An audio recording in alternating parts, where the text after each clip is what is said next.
हाय army friends, ये एक birthday special one shot है। आज मेरा बर्थडे है तो मैंने सोचा कि मैं आप लोगों तक केक तो नहीं पहुंचा पाऊंगी, बट मैं आप लोगों के लिए ये वन शॉट लाई हूँ। आई होप कि ये आपको पसंद आए। ये एक वेम्पायर स्टोरी है। ये मेरी पहली बारी वेम्पायर स्टोरी से बिल्कुल डिफरेंट है।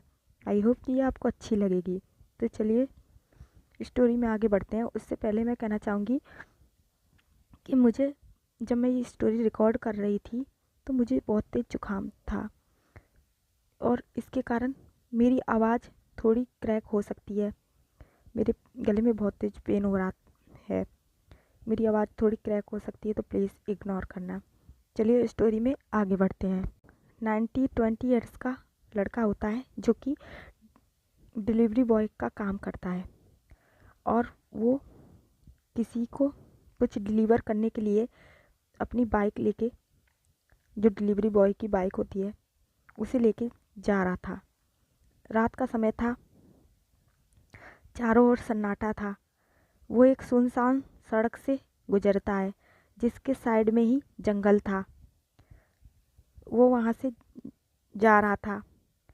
उसके मन में बस ये ख्याल आ रहा था कि उसे जल्द से जल्द ये डिलीवर करके अपने घर पहुँचना है। बट अनफॉर्चुनेटली उसकी बाइक रास्ते में ख़राब हो जाती है। वो जंगल के सामने ही ख़राब होती है। वो वहाँ रोड के साइड खड़ा होके रोड के इधर उधर देखने लगता है कि शायद यहाँ से कोई गुजरे तो उसे लिफ्ट मिल जाए, बट ऐसा कुछ नहीं होता। वो रास्ता इतना सुनसान था कि मुश्किल से वहाँ से कम ही वाहन गुजरते थे। ज़्यादातर लोग उस रास्ते से नहीं जाते थे तो उसे कोई भी हेल्प नहीं मिलती। थोड़ी देर बाद ही उसे कुछ जंगल की तरफ से आवाज़ आने लगती है। वो डरा हुआ था, बट वो अपने डर को छुपाते हुए उस आवाज़ को सुनने लगता है। वो आवाज़ धीरे धीरे तेज होती जा रही थी, जैसे कोई फाइट कर रहा हो। वो धीरे धीरे आगे बढ़ता है और जंगल की तरफ जाने लगता है। वो जंगल की तरफ जाता है और वो देखता है कि दो लोग जो कि बहुत एक दूसरे से फाइट कर रहे थे। वो उन्होंने काले रंग के क्लॉथ वेयर किए थे और उनका ऑरा बहुत डार्क लग रहा था। वो थोड़ा और क्लोज जाके देखता है तो वो देखता है उनकी आंखें रेड हैं, उनके टीथ भी बाहर हैं। वो एकदम शॉक हो जाता है। वो कहता है, हाँ, ये तो वेम्पायर हैं। मैं मैं यहाँ क्यों आया? और वो देखता है वो दोनों एक एनिमल के पीछे लड़ रहे थे जिसे उन्होंने मार के रखा था। बस उन दोनों में इसी बात को लेके फाइट हो रही थी कि कौन उसका ब्लड पहले पिएगा। ये देख के ये देख के ताए तो शौक हो जाता है और उसके हाथ पैर सब कांपने लगते हैं। उसका पूरा शरीर डर के कारण बड़ी तेज कांप रहा था। वो सीवर कर रहा था और वो बस अपनी जगह पे चुपचाप खड़ा हुआ था। ये दोनों वैम्पायर ऐसे ही फाइट करते करते उस जानवर को इधर से उधर अपनी तरफ खींचने लगते हैं। ऐसे ही कुछ देर इनकी फाइट चलती है, फिर ये दोनों साथ में ही उसका ब्लड पीने लगते हैं। ये देख के त्योंग के तो होश ही उड़ जाते हैं। वो इतना अंदर से डर चुका था, वो बयान नहीं कर सकता था और बस उसे इस बात की चिंता थी कि वो किसी तरह यहाँ से बच के निकल जाए। बट अब वो उसे ऐसा फील हो रहा था कि आज उसका इस दुनिया में आखिरी दिन है। वो इन लोगों से कैसे बच के भागेगा, यही वो सोच रहा था। वो धीरे से अपने कदम पीछे लेता है, बट ये दोनों उसकी कदमों की आहट सुन लेते हैं और तुरंत पीछे मुड़ते हैं। ये देखते हैं त्योंग डरा सहमा खड़ा है और इन्हीं की तरफ देख रहा है। ये दोनों उसकी तरफ बढ़ते हैं। त्योंग पीछे हटने लगता है और चिल्लाने लगता है, बचाओ बचाओ, मुझे बचाओ। तभी इनमें से एक त्योंग की तरफ बढ़ने लगता है। त्योंग त्योंग डर से बहुत तेज कांपने लगता है और अपने कदम पीछे लेते हुए उनसे रिक्वेस्ट करने लगता है, प्लीज़ मुझे छोड़ दो, मुझे मत मारना, मैं किसी को नहीं बताऊंगा, मुझे प्लीज़ यहाँ से जाने दो। पर वो वेम्पायर उसकी तरफ बढ़ता ही जा रहा था। तभी दूसरा वेम्पायर उस वेम्पायर को पीछे की तरफ ढकेल देता है, जिससे वो बहुत दूर जाके गिरता है। और फिर वो दूसरा वेम्पायर उसकी तरफ बढ़ने लगता है। ये देख के त्योंग की तो हार्ट बीट ही रुक जाती है। वो सोचता है, बस अब मैं यहाँ से बच के नहीं जा सकता। ये दोनों अब मेरे लिए फ़ाइट कर रहे हैं। अब ये दोनों मेरा भी ब्लड पी जाएंगे और मुझे मार डालेंगे। मैं अब इन लोगों से नहीं बच पाऊँगा। वो अपने हाथ जोड़ता है, अपने नीस के बल आ जाता है और उनसे रिक्वेस्ट करने लगता है, प्लीज़ मुझे छोड़ दो, मुझे यहाँ से जाने की तरफ ढकेल देता है, जिससे वो बहुत दूर जाके गिरता है। और फिर वो दूसरा वेम्पायर उसकी तरफ बढ़ने लगता है। ये देख के त्योंग की तो हार्ट बीट ही रुक जाती है। वो सोचता है, बस अब मैं यहाँ से बच के नहीं जा सकता। ये दोनों अब मेरे लिए फ़ाइट कर रहे हैं। अब ये दोनों मेरा भी ब्लड पी जाएंगे और मुझे मार डालेंगे। मैं अब इन लोगों से नहीं बच पाऊँगा। वो अपने हाथ जोड़ता है, अपने नीस के बल आ जाता है और उनसे रिक्वेस्ट करने लगता है, प्लीज़ मुझे छोड़ दो, मुझे यहाँ से जाने दो, मैं किसी को नहीं बताऊँगा तुम्हारे बारे में, प्लीज़ मुझे यहाँ से जाने दो था। बट वो वेम्पायर उसकी कोई बात को नहीं सुनता और उसकी तरफ बढ़ता जा रहा था। जैसे ही वो वेम्पायर त्योंग को छूने के लिए अपना हाथ बढ़ाता है, त्योंग बहुत घबरा जाता है, जिसके कारण वो अनकॉन्शियस हो जाता है और गिरने लगता है। बट वो वेम्पायर उसे अपने आर्म्स में थाम लेता है और उसे वहाँ से कैरी करके वो चला जाता है। अदर साइड एक लड़का यहाँ से वहाँ घूम रहा था और वो एक बार घड़ी की तरफ देखता, एक बार दरवाजे की तरफ, किसी का इंतज़ार कर रहा था और वो इधर से उधर बस चक्कर लगाए जा रहा था। फिर कुछ देर बाद वो थक कर सोफे पे बैठ जाता है और कहता है, हयोंग, आपने मुझसे प्रॉमिस किया था कि आप जल्दी आ जाओगे, बट इतनी देर से मैं आपका इंतज़ार कर रहा हूँ और आप अभी तक नहीं आए। मैं आपसे गुस्सा हो जाऊँगा। मैं अब आपसे बिल्कुल बात नहीं करूँगा। आपको पता है मुझे कितनी तेज़ भूख लग रही है, बट आप अभी तक नहीं आए। आपको इतना लेट कैसे हो गया?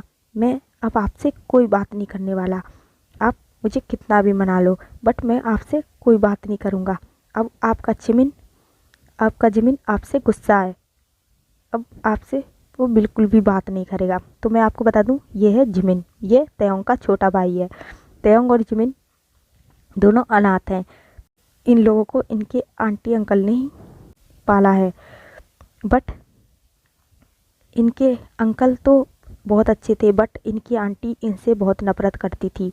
वो हमेशा सोचती थी कि ये उनके बच्चों की जगह लेना चाहते हैं और उनकी प्रॉपर्टी में हिस्सा चाहते हैं, इसलिए वो इनसे नफरत करती थी। जब ये दोनों छोटे थे तभी इनके मॉम डैड इन्हें छोड़ के चले गए, जब इनके अंकल ने ही इन्हें पाला। बट इनकी आंटी, जो कि इनसे नफरत करती थी, वो हमेशा त्योंग को सुनाती रहती थी कि तुम्हारे मॉम डैड तो मर गए, बट तुम्हें हमारे ऊपर छोड़ गए, कब तुमसे हमारा पीछा छूटेगा। ये कह के वो त्योंग को हमेशा सुनाती रहती थी। त्योंग को ये सुन के बहुत हर्ट होता था, बट वो अपने अंकल को इस बारे में कुछ नहीं बताता था और जिमिन को इस बारे में कुछ भी नहीं पता था, क्योंकि वो तब बहुत छोटा था। तरह उनके दिन गुजर रहे थे। फिर कुछ टाइम बाद त्योंग जब 90 ईयर्स का हो जाता है और जिमिन 60 ईयर्स का, तब उसके अंकल को सियोल की कंपनी की तरफ से उनको ऑफ़र आता है कि वो बुसान से सियोल शिफ्ट हो जाएं। वो बहुत बड़ी कंपनी होती है, तो वो उस ऑफ़र को एक्सेप्ट कर लेते हैं और वो अपने घर आते हैं और सबको ये बताते हैं और कहते हैं, सब अपने सामान पैक कर लो, अब हम बुसान से सियोल शिफ्ट होंगे, अब हम वहीं रहेंगे। तो कहता है, नो अंकल, मैं यहीं रहना चाहता हूँ, मैं बुसान छोड़ के कहीं नहीं जाना चाहता। तो उसके अंकल कहते हैं, अच्छा तुम नहीं जाना चाहते तो मैं उन्हें मना कर देता हूँ। तो त्योंग कहता है, क्यों मना करोगे, आप जाओ, मैं यहाँ रह लूँगा, अब मैं 90 ईयर्स का हो गया हूँ, मैं अब जिमिन का ख्याल रख सकता हूँ, मैं और जिमिन यहाँ रह लेंगे, आप हमारी वजह से इस ऑफ़र को मत ठुकराइए, आप जाइए। त्योंग की आंटी मन ही मन खुश हो रही थी, चलो किसी तरह इनसे हमारा पीछा छूटेगा। त्योंग के अंकल कहते हैं, तुम मेरे हयोंग के बच्चे हो, तुम्हारी रिस्पॉन्सिबिलिटी मेरी है, और मैं तुम्हें छोड़ के ऐसे नहीं जा सकता। अभी तुम्हारी उम्र ही क्या है, तुम दोनों कैसे अपना ख्याल रखोगे? हाँ, त्योंग कहता है नहीं, मैं अपना और जिमिन का ख्याल रख लूँगा, आप मुझ पे भरोसा करो। तो आप हमारी वजह से इसे सेक्रीफाइस मत करो प्लीज़ अंकल। उसके अंकल त्योंग के आगे हार मान जाते हैं और वो उसकी बात मान लेते हैं। बट वो कहते हैं कि अगर तुम्हें किसी चीज़ की ज़रूरत हो तो तुम सीधे मुझे फ़ोन करोगे। त्योंग कहता है ठीक है कि अंकल और उसकी आंटी सारा सामान पैक कर लेते हैं। फिर वो लोग वहाँ से जाने लगते हैं। अंकल त्योंग को और जिमिन को गले लगाते हैं और कहते हैं और तुम अपना अच्छे से ख्याल रखना, तुम्हें किसी चीज़ की टेंशन लेने की कोई ज़रूरत नहीं है, तुम्हारे अंकल हैं, तुम्हें कुछ भी चाहिए तुम मुझे बताओगे। त्योंग कहता है ठीक है अंकल। त्योंग मन ही मन सोचता है अब मैं अंकल से कोई हेल्प नहीं लेना चाहता हूँ, मैं अपने भाई की रिस्पॉन्सिबिलिटी खुद लूँगा। तभी उसकी आंटी दिखावा करते हुए त्योंग को हक करती है और उसके कान में कहती है अच्छा हुआ तुम लोगों से मेरा पीछा छूटा, बट तुम कितने चालाक हो, फिर भी तुमने अपने अंकल को लूटने का एक भी मौका नहीं छोड़ा। अब भी तुम्हारे अंकल को देखो, तुम्हारे लिए ही सोच रहे हैं, उन्हें बस अब तुम्हारी चिंता है, अपने बच्चों की कोई चिंता नहीं है। अब भी वो बस तुम पे ही पैसा लुटाना चाहते हैं।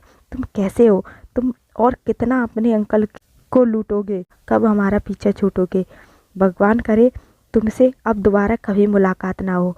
ये कह के फिर वो हक ब्रेक करके वहाँ से जाने लगती है। त्योंग को ये सुन के बहुत दुख होता है और वो मन में कहता है आंटी अब मैं आप लोगों से कोई भी हेल्प नहीं लूँगा, मैं अब अपने बलबूते पे रहूँगा। उसके अंकल कहते हैं ये लो इस घर की चाबी के। उसकी आंटी आग बबूला हो जाती है बट वो कुछ कह नहीं पाती।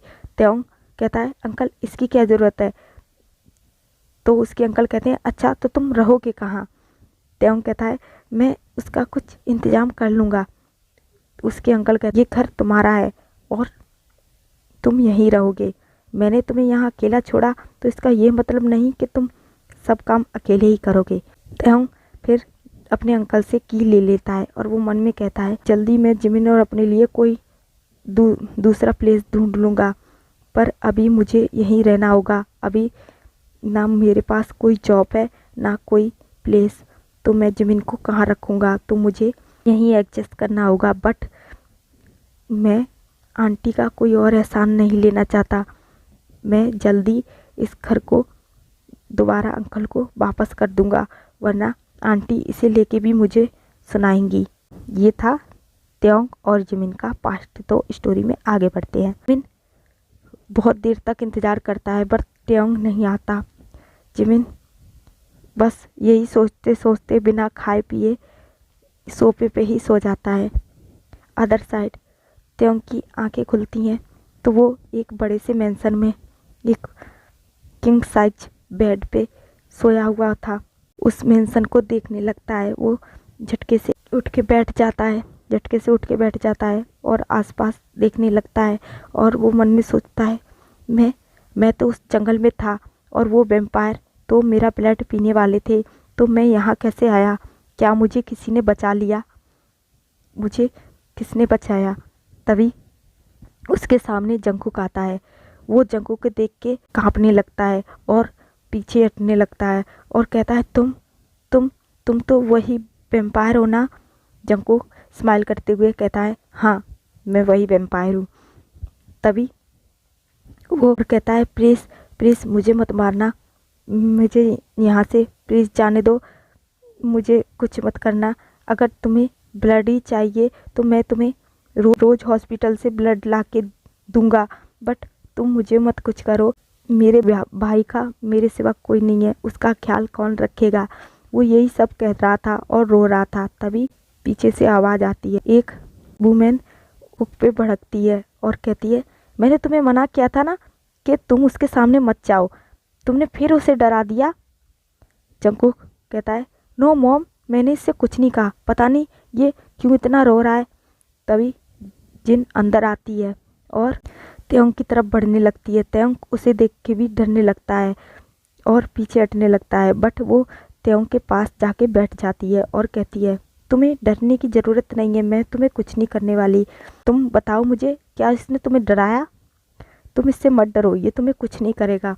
त्योंग डरते हुए कहता है, आप लोग वैम्पायर हो ना? जिन कहती है, हाँ हम लोग वैम्पायर हैं। तो त्योंग कहता है, क्या आप मुझे मार दोगे? जिन हंसने लगती है और कहती है, ये तुमसे किसने कह दिया? वो जंगू की तरफ देखती है, क्या तुमने इसे डराया है? क्या तुमने इससे ये सब कुछ कहा? जंगू कहता है, नो मॉम, मैंने ऐसा कुछ नहीं कहा। ये तो पता नहीं क्यों इतना हमसे डर रहा है। जिन कहती है, तुम क्यों इतना डर रहे हो? हम तुम्हें नहीं मारने वाले। त्योंग कहता है, आप झूठ बोल रहे हो, मैंने देखा था इन लोगों को उस जानवर का ब्लड पीते हुए, उसके लिए झगड़ते हुए। तो आप मुझे कैसे छोड़ सकते हो? आप मुझे भी मारना चाहते हो, पर आप प्लीज़ मुझे मत मारो। मेरा भाई का मेरे सिवा कोई नहीं है, मेरे बाद उसका कौन ख्याल रखेगा? प्लीज़ मुझे यहाँ से जाने दो। मैं आपसे वादा करता हूँ, आपको ब्लड ही चाहिए ना, मैं आपको ला के दूँगा। जिन हंसने लगती है और कहती है, तुम डरो मत, हम तुम्हें नहीं मारेंगे। त्योंग कहता है, नहीं, आप झूठ बोल रहे हो। आप तो वैम्पायर हो, और वैम्पायर तो ब्लड पीने के लिए कुछ भी कर सकते हैं। तो और वैसे भी ये लोग उस जानवर के लिए ऐसे लड़ रहे थे, उन्होंने मेरे पास भी आने की कोशिश की, फिर मुझे नहीं पता इन्होंने मुझे क्यों छोड़ दिया। जिन कहती है, क्योंकि हम लोग सिर्फ एनिमल्स का ब्लड पीते हैं, वो भी हमें जब वीकनेस फील होती है तब। हम ऐसे रीजन के किसी को नहीं मारते, हम इंसानों को नहीं मारते। त्यों ये सुन के शौक होता है। त्यों कहता है, पर आप तो वैम्पायर हो ना? जिन कहती है, हाँ हम वैम्पायर हैं, पर हमारे किंगडम में ये रूल है कि हम किसी भी ह्यूमन को नहीं मारते। हम अपनी प्यास बुझाने के लिए एनिमल्स का ब्लड पीते हैं। तुम्हें कोई कुछ नहीं करेगा, तो तुम डरना बंद करो। त्योंग कहता है, बट मैंने इन दोनों को उस एनिमल्स के लिए इतनी बुरी तरीके से लड़ते हुए देखा था, उसके ब्लड पीने के लिए पागल हो रहे थे ये और इसके साथ। तभी यूंगी अंदर आता है, मैं ना? तो त्योंग उसे देख के शॉक हो जाता है और डरते हुए पीछे हटते हुए कहता है, हाँ ये दोनों। तभी जिन कहती है, तुम इनसे डर गए? ये दोनों, मैंने इनसे कई बार मना किया है कि ऐसी हरकतें ना करा करें, तुम्हें देख के कोई डर जाएगा, बट ये लोग मानते ही नहीं है।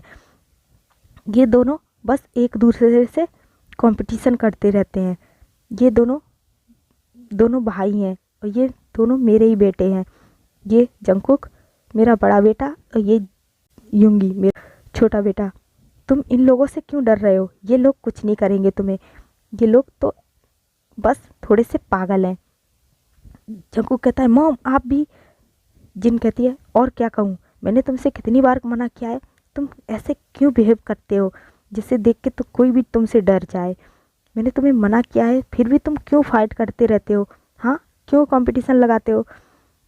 जंगकुक कहता है, वो तो मॉम बस हम सिर्फ। तभी यूंगी कहता है, नो मॉम, भाई ने उसे डराया, मैंने कुछ नहीं किया। मैं तो उसे देखने के लिए उसके पास जा रहा था, पर भाई ने मुझे पीछे धकेल दिया और जिसके कारण वो और डर गया और अनकॉन्शियस हो गया। तब जिन जंगू की तरफ घूर के देखती है। जंगू कहता है, सॉरी मॉम, मुझे नहीं पता था ऐसा होगा, नहीं तो मैं ऐसा कुछ ना करता। तभी जिन त्योंग की तरफ मुड़ती है, देखा तुमने, आपस में इन लोगों का यही चलता रहता है, तुम इसकी टेंशन मत लो, ये तुम्हें कुछ नहीं करेंगे। तो त्योंग कहता है, क्या आप मुझे नहीं मारोगे? जिन कहती है, नहीं, तुमसे कहा ना हम तुम्हें कुछ नहीं करेंगे, तो कुछ नहीं करेंगे। तो प्लीज़ आप क्या मुझे मेरे घर जाने दोगे?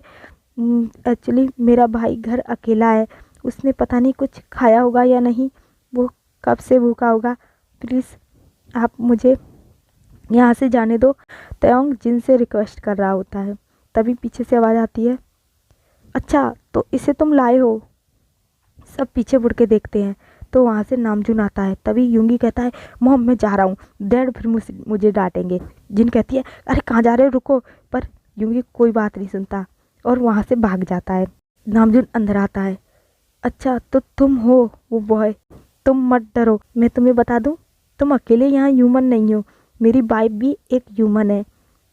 त्योंग शॉक होके कहता है, क्या आप सच कह रहे हो? क्या आप सच में ह्यूमन हो? जिन कहती है, हाँ थी। त्योंग कहता है, थी मतलब क्या है? तो जिन कहती है एक्चुअली मैं एक ह्यूमन थी, बट मैंने एक वैम्पायर से लव किया और फिर मुझे उन्होंने मार्क दिया जिसके कारण मैं वैम्पायर बन गई। तो क्या आपको इन्होंने ज़बरदस्ती वैम्पायर बना दिया? त्योन हिचकिचाते हुए बोलता है। जिन हंसते हुए कहती है, नहीं, एक्चुअली मैं ह्यूमन रहती तो मैं इतनी लंबी लाइफ नहीं जी पाती। मैं एक ह्यूमन की लाइफ जी पाती, पर वैम्पायर की लाइफ तो बहुत लंबी होती है। इसलिए मुझे अपने बच्चों के और अपने हस्बैंड के साथ रहने के लिए एक वैम्पायर में कन्वर्ट होना पड़ा, जिसके ज़रिए मैं उनके साथ होल लाइफ रह सकूं। ये कह के फिर वो त्योंग से कहती है, तुम चिंता मत करो, हम तुम्हें तुम्हारे भाई तक पहुंचा देंगे, बट तुम उससे पहले डिनर कर लो।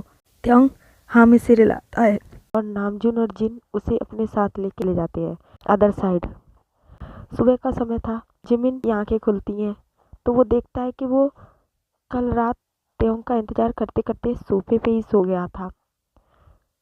तो वो उठता है और अपने चारों तरफ देखने लगता है, तो वो देखता है कि त्योंग अभी तक नहीं लौटा। वो सोचता है ये हयोंग को क्या हो गया, ये कल से हयोंग वापस क्यों नहीं आए, हयोंग कहाँ गए हैं, उन्होंने मुझे कुछ बताया क्यों नहीं, मुझे हयोंग की याद आ रही है, मुझे हयोंग के पास जाना है, मैं कैसे ढूंढूं उन्हें। फिर वो सोचता है चलो मैं तब तक टीवी देख लेता हूँ, शायद हयोंग सुबह आए हों और मुझे सोता देख के वो कहीं बाहर गए हों। मैं थोड़ी देर इंतज़ार कर लेता हूँ, फिर मैं खुद हयोंग को ढूंढने जाऊँगा। तो वो टीवी ऑन करता है। उसमें वो देखता है कि न्यूज़ में आ रहा है कि जंगल वाले रास्ते पे एक डिलीवरी बॉय की बाइक मिली है और जंगल उस डिलीवरी बॉय का कोई अता पता नहीं है। उसकी आईडी भी जंगल में गिरी पड़ी मिली है, जिससे उसका नाम पता चला है कि उसका नाम त्योंग है। एक जानवर की लाश मिली है जो कि बड़ी बेरहमी से मारा गया है, जैसे किसी ने उसका खून चूस लिया। पुलिस वाले कहते हैं हमें लगता है जानवर ने उस जानवर पे हमला किया था, जो कि वो डिलीवरी बॉय भी तब वहाँ था और फिर शायद वो जानवर डिलीवरी बॉय के पीछे पड़ गया। तो हमें नहीं लगता कि वो बॉय जिंदा होगा। ये सुन के जिमिन की आंखों से टीयर्स आने लगते हैं। वो शॉक रह जाता है। वो कहता है नहीं, ऐसा नहीं हो सकता, हयोंग को कुछ नहीं हो सकता, ये लोग झूठ बोल रहे हैं। पुलिस वाले कहते हैं ऐसा कि कौन सा जानवर है जो कि ब्लड पी रहा है। वो पुलिस वाले कहते हैं हमने उस बॉय को बहुत ढूंढा, वो इस जंगल में नहीं है, हमें नहीं लगता कि वो अब जिंदा होगा। हम इस केस को यहीं क्लोज करते हैं और इस रास्ते पे रात को भी आना जाना नहीं होगा, नहीं तो यहाँ पे ऐसे ही हादसे होते रहेंगे। हमें नहीं पता ये कौन सा एनिमल है जो कि ब्लड पीता है, हम इसके बारे में कुछ नहीं जानते, तो हम कोई रिस्क नहीं ले सकते। इसलिए आज से रात के समय ये रास्ता बिल्कुल बंद रहेगा, यहाँ से कोई भी आ जा नहीं सकता। ये सब देख के जिमिन की तो धड़कनें ही रुक जाती हैं कि मैं अपने हयोंग को खुद ढूंढ के लाऊंगा। और वो वहाँ से उसी जंगल के लिए निकल जाता है। अदर साइड यूंगी अपने मेंशन से भाग के उसी जंगल में आया था।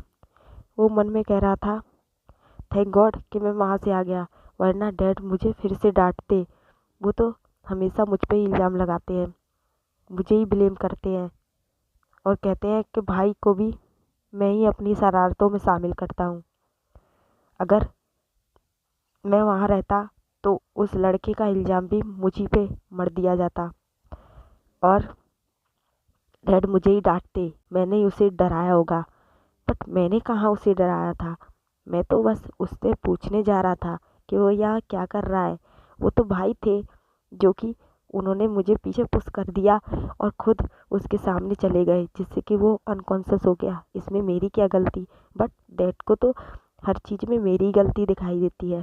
मैं यहाँ तो डैड से बच के आ गया, बट अब मैं यहाँ क्या करूँ? मुझे तो बहुत बोर फील हो रहा है। क्या मैं किसी को डराऊं?